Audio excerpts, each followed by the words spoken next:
दोस्तों, छत्तीसगढ़ के शिक्षक संगठनों की तरफ से प्रदेश के एलबी संवर्ग के शिक्षकों के प्रथम नियुक्ति तिथि से सेवा गणना करते हुए पूर्ण पेंशन की मांग तेज कर दी है। इसी बड़ी खबर के बारे में हम इस वीडियो के अंदर विस्तार पूर्वक समझने वाले हैं। नमस्कार दोस्तों, मैं हूं आपका दोस्त लोकेश साहू और आप देख रहे हैं लोकेश साहू यूट्यूब चैनल। आप सभी दर्शकों का हमारे इस यूट्यूब परिवार में बहुत बहुत स्वागत है।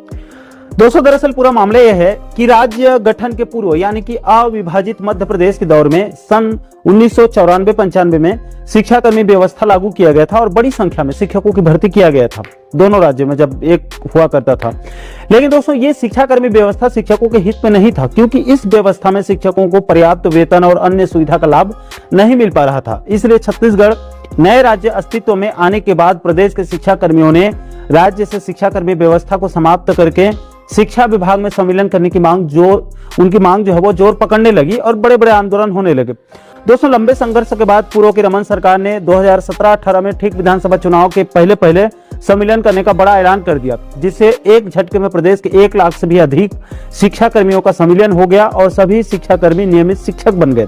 हालांकि दोस्तों, सन 2018 में जब रमन सरकार ने शिक्षा कर्मियों का सम्मिलन किया, उसमें लोकल बॉडी यानी कि एलबी केडर जोड़कर शिक्षा कर्मियों के लिए बहुत बड़ा पेंच फंसा दिया। दोस्तों, रमन सरकार ने शिक्षा कर्मियों का सम्मिलन तो कर दिया, लेकिन एलबी शब्द जोड़कर शिक्षा कर्मियों के पूर्व सेवा को शून्य कर दिया और उनकी नियमित पद में वास्तविक सेवा की गणना सन 2018 से करने का निर्णय लिया गया, यानी सम्मिलन तिथि से। अब दोस्तों, पूर्व सेवा की गणना नहीं होने से प्रदेश के एलबी संवर्ग के शिक्षकों को कई प्रकार से आर्थिक नुकसान हो रहे हैं। दोस्तों, सबसे पहले तो सन 2004 से लेकर 2018 के बीच में जितने भी शिक्षा कर्मियों की नियुक्ति हुई है, उनको पुरानी पेंशन योजना से हाथ धोना पड़ सकता है, क्योंकि राज्य में ओपीएस का लाभ लेने के लिए नियमित पद में कम से कम 10 साल की सेवा पूरी करना सख्त जरूरी है और पूर्ण पेंशन यानी कि वेतन का 50% राशि पेंशन चाहिए, तो 33 वर्ष की सेवा पूरी करना बहुत जरूरी है।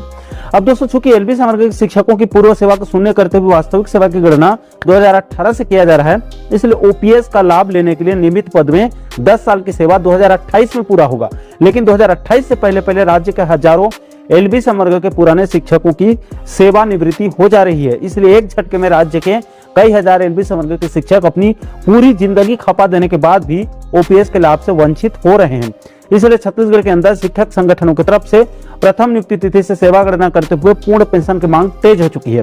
दोस्तों, आपकी जानकारी के लिए बता दूं कि इसी मुद्दे को लेकर सामान्य प्रशासन विभाग की तरफ से 30 अक्टूबर 2025 को एक पत्र जारी किया गया है,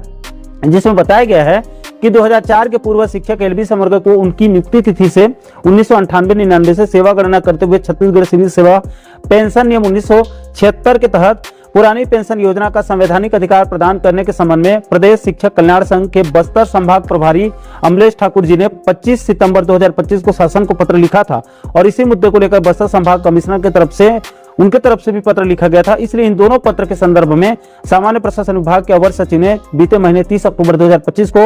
वित्त विभाग के सचिव को पत्र लिखकर नियम अनुसार आवश्यक कार्रवाई करने के निर्देश दिए हैं, जिसके बाद अब नई उम्मीदें जो है वो जग गई है। दोस्तों, यहाँ पर आपकी जानकारी के लिए यह भी बता दूं कि इसी मुद्दे को लेकर प्रदेश शिक्षक कल्याण संघ की तरफ से प्रथम नियुक्ति तिथि से सेवा गणना करते हुए 2004 के पूर्व 1998-99 के एलबी संवर्ग को सिविल सेवा छत्तीसगढ़ 1976 के तहत सभी सेवा की बहाली के लिए कल 25 नवंबर 2025 को प्रदेश शिक्षक कल्याण संघ बिलासपुर संभाग के अध्यक्ष के नेतृत्व में कल शाम 5 बजे से वित्त विभाग के मुख्य सचिव और शिक्षा सचिव के नाम से बिलासपुर कमिश्नर कार्यालय पहुंचकर बिलासपुर कमिश्नर को ज्ञापन सौंप कर प्रथम नियुक्ति तिथि से सेवा गणना करके ओपीएस सहित समस्त लाभ देने की मांग रखी जाएगी। इसलिए प्रदेश शिक्षक कल्याण संघ ने बिलासपुर संभाग के सभी शिक्षकों से अपील किया है कि कल 25 नवंबर को शाम 5 बजे के पहले नया कमिश्नर ऑफिस कोनी बिलासपुर में बड़ी संख्या में पहुंचकर इस ज्ञापन कार्यक्रम को सफल बनाने की अपील किया गया है। इसके अलावा दोस्तों, आपकी जानकारी के लिए यह भी बता दूं कि इसी मुद्दे को लेकर इधर सारे शिक्षक संघ छत्तीसगढ़ के वरिष्ठ पदाधिकारी और राजनांदगांव जिले के शिक्षक संघ के जिला उपाध्यक्ष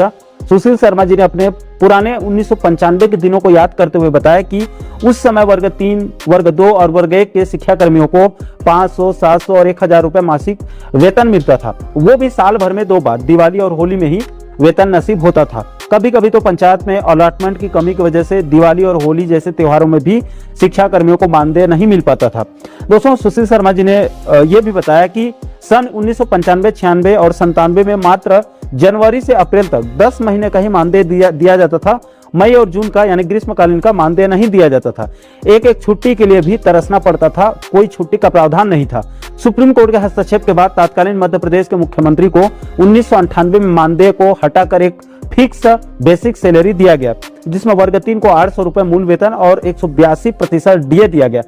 ये पल उस समय शिक्षा कर्मियों के लिए किसी पारस पत्थर के समान था। सुशील शर्मा जी ने बताया कि 1998 से 2011 तक छोटी छोटी मांगों के लिए शिक्षा कर्मियों को सड़क पर उतरना पड़ता था। जब 2012 में 38 दिनों का महाआंदोलन किया गया, तब जाकर 6वें वेतनमान के समतुल्य वेतन मिला और इसके बाद सन 2018 में 18 दिनों का अनिश्चितकालीन आंदोलन किया गया,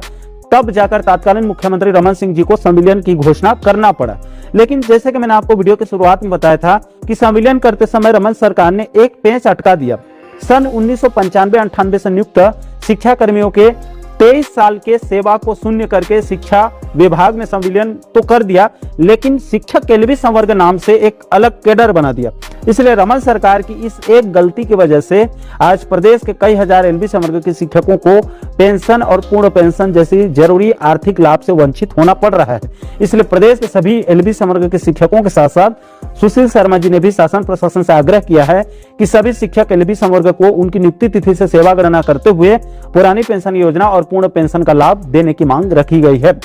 तो दोस्तों, इस समय शिक्षा जगत से जुड़ी बड़ी खबर यही है कि प्रथम नियुक्ति तिथि से सेवा गणना करते हुए एलबी संवर्ग के शिक्षकों को पूर्ण पेंशन सहित अन्य लाभ देने की मांग को लेकर कल 25 नवंबर 2025 को प्रदेश शिक्षक कल्याण संघ बिलासपुर संभाग की तरफ से कल नया कमिश्नर ऑफिस कोनी बिलासपुर में उपस्थित होकर बिलासपुर कमिश्नर को ज्ञापन सौंपने का बड़ा निर्णय लिया गया है। तो आशा करता हूं दोस्तों कि आप इस वीडियो के माध्यम से इस महत्वपूर्ण मुद्दे को बिल्कुल सरल शब्दों में आप अच्छे से समझ गए होंगे। दोस्तों, इस पूरे मामले को लेकर आप लोगों की क्या राय है? क्या शायद सरकार को राज्य के लाखों एलबी संवर्ग के शिक्षकों के हितों को ध्यान में रखते हुए प्रथम नियुक्ति तिथि से सेवा गणना करते हुए ओपीएस सहित अन्य सुविधा का लाभ देना चाहिए अथवा नहीं? इस महत्वपूर्ण मुद्दे को लेकर आप लोगों की क्या राय है? नीचे आप कमेंट बॉक्स में अपनी अपनी प्रतिक्रिया जो है वो जरूर शेयर कीजिएगा।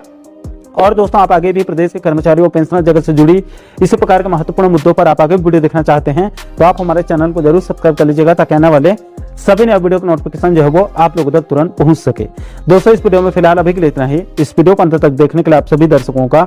बहुत बहुत धन्यवाद।